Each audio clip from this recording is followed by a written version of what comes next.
Hello and welcome back to a new episode of Connected Cultures. I'm your host, Marguerite. And I'm your host, Connolly. This episode is all about Dia de los Muertos, also known as Day of the Dead in English. Day of the Dead is celebrated November 1st and 2nd, where family and friends gather around altars to pay respects to loved ones who have passed.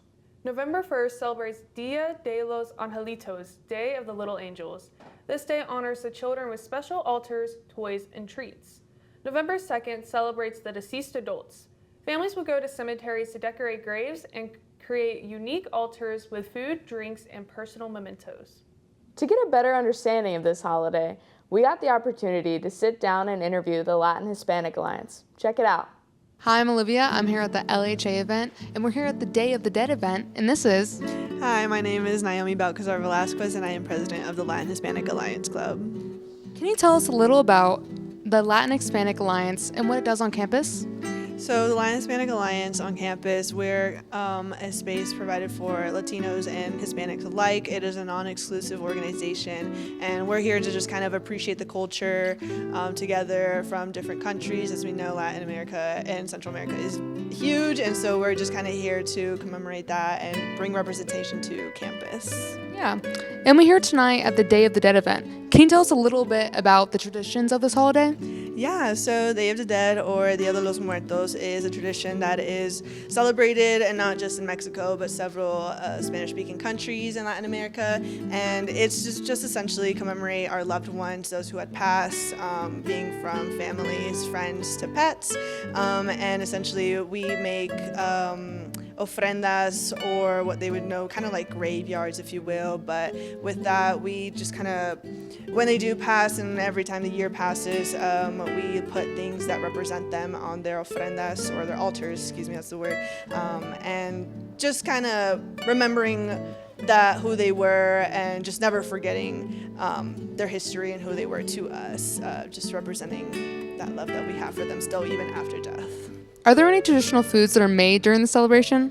Yeah, so we have something in particular called pan de dulce, or sweet bread, and we have a bread called pan del muerto, and essentially that's just kind of like the sweet bread that is given and used in any scenario, in any altar, and really any family is at that point. Again, like we said, we bring foods, and any, not even just foods, just things, bottles, books, whatever it may be that they enjoyed, foods that we can bring to them, we bring at the altar, and they kind of just like eat it in spirit, if you will. School makeup is a recognizable event of Day of the Dead. Is there any special meaning to this makeup? Yeah, so not only is it to just represent Day of the Dead and just the culture itself, but also just to make it aware that it's not a scary thing after death, or even showing that Day of the Dead is a scary day or event. Yes, death is scary, but in the end, you are loved after, so we're just kind of representing, kind of us walking with them, or just showing again that it is a beautiful thing and not just something that's not. So the makeup's to celebrate the day? Yes. Okay. So what are your socials for the club? Social medias, LHA App State on Instagram. We post all of our events there and any updates that we have coming up in the future. And that's really all of our social medias that we have that you can keep up with us. Okay, thank you so much. And this was our interview of Day of the Dead with the LHA Club. Thank you. Thank you again to the Latin Hispanic Alliance for taking the time to talk to us more about what the holiday means. Skull makeup is a big part of Day of the Dead. Come and join us as we meet up with Buenos Dias Boone to create our own skull makeup and get a deeper understanding about what this makeup symbolizes. We're here today with Buenos Dias Boone, and we're going to do some skull face painting.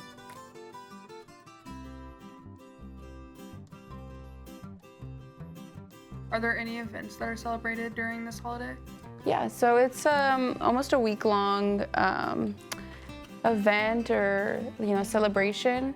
So it goes from October 27th to November 2nd, and each day has a significance of who or what loved ones come and visit us during that time.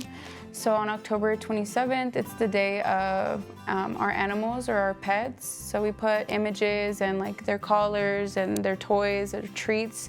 We put them on altars, and we light the altars with candles or flowers, usually marigolds, because they're supposed to kind of illuminate a path for our loved ones and our animals to come back in and visit us. And we put things that they recognized in this life, so then they'll come over and they'll be more willing to engage. Right. So October 28th is the day for unborn babies or people that have passed away from tragic accidents to come and visit us. So again, we just put their images, things that they loved, and for them to come and visit us. And then October 30th and the 31st, I'm not quite certain what days those are, but I do believe it has to do with a specific group of adults come and visit us during those days. But the main days that can be grouped together are November 1st and November 2nd. And November 1st is when children come back and visit us. And then November 2nd is the main Day of the Dead. So that's kind of what everybody knows it as, is November 2nd. And that's just kind of like just general, like all adults come and visit during that time. But yeah, it's a really nice way to remember people. Like yesterday I went over to visit a friend and she had an altar and she had Coke on her altar because she was telling me that her grandmother really was a big fan of Coke, and so she was putting it on there for her. And I thought that was really sweet. That's so nice. Mm-hmm. Are there any like foods that are made during this time? Traditional foods or anything like that? Yeah, so along with just like what people like to eat or drink, we make bread. So it's pan de muertos, which is just bread of the dead. And it's just like, it's like a round shaped bread and it has like a symbol on top that's just a cross. And I think it's just like a symbolic for like the altar, and a lot of people do it. But we also do like sugar candy or like sugar skulls. And I think that's kind of what we're mimicking today with like painting our faces, or these sugar skulls. But they put them on the altars because the celebration is a week-long event. So for the candy to not go bad or like attract insects, they make like this really hard and like not really sticky candy that will be able to like last a good bit being out and unwrapped without animals coming or like insects coming or it going bad. But I think that's about it. People also put water out. Water is also really important. It just kind of hydrates. It's like believed to like hydrate our loved ones when they come and they visit us. So along with Coke, we can also put water. Cool. Yeah. Sounds like a lot of fun. Mm-hmm. Thanks for watching. Go check out Buenos Dias Boone, and thank you to them for teaching us all about Dia de los Muertos. Adios! Be sure to check out Buenos Dias Boone, also here on App TV. Head over to their playlist and see what they've got going on. Day of the Dead has its own special bread called Pan de Muerto, bread of the dead. Head to the kitchen with Kat as she shows us how to make this sweet bread. Hey guys, I'm Kat. Today I'm showing you guys how to make pan de muerto, a cultural bread from Mexico. They use it to basically put on altars for all the loved ones that are coming back through, the spiritual realm. It's pretty easy to make. All you really need is flour, sugar, eggs, butter, yeast, cinnamon, and a little milk and some orange zest.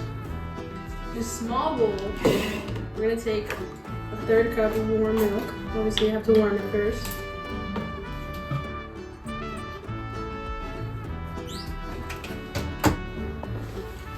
You don't want it scorching hot because it's going to mess with the yeast. A teaspoon of sugar, 2.5 tablespoons of yeast.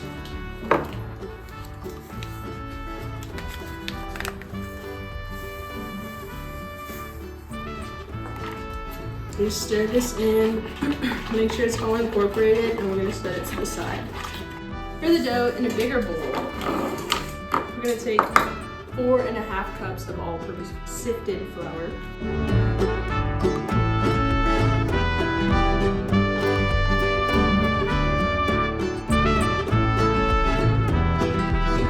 Then you need a 1/3 cup of sugar, 1 teaspoon of ground cinnamon, and the zest of 1 orange. Now we're gonna mix this before adding back in our yeast mixture.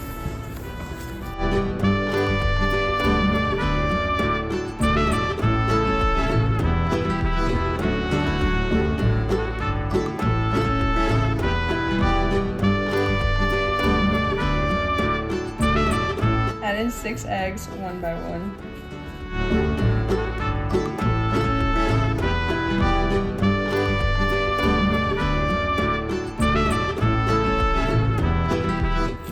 I just finished kneading in the last egg. You guys can see that it's taking dough form now.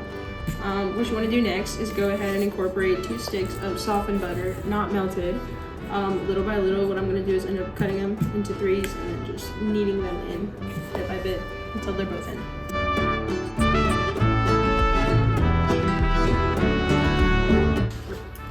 So I just finished kneading the last bit of butter. I'm going to transfer the dough over, since it's still a bit sticky, to a smaller bowl.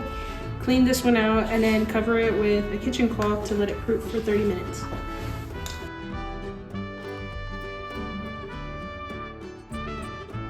Okay. So now that it's proofed, essentially just gonna dump it out. It should fall out all good. Look at that. We're essentially just gonna knead it into a ball.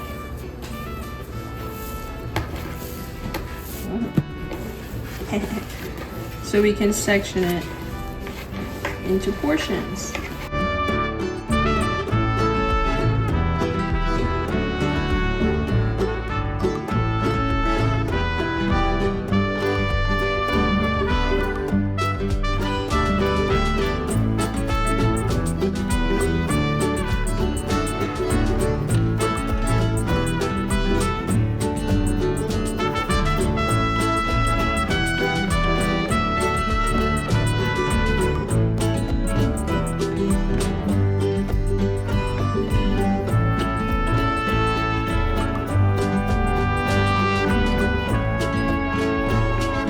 Now we're putting them in the oven for 20 minutes. So now that they're all done baking, I'm just putting a butter wash all over them, just to make the sugar stick better when we roll it on it.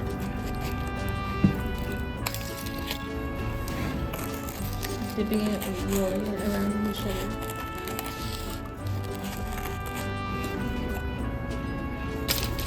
And this is your finished product.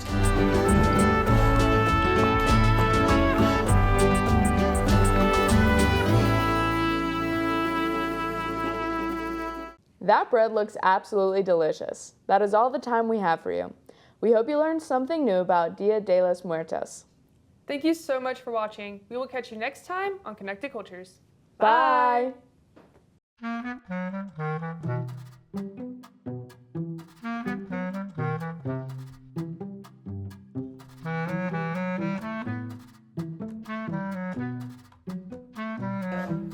Yeah. That's fine.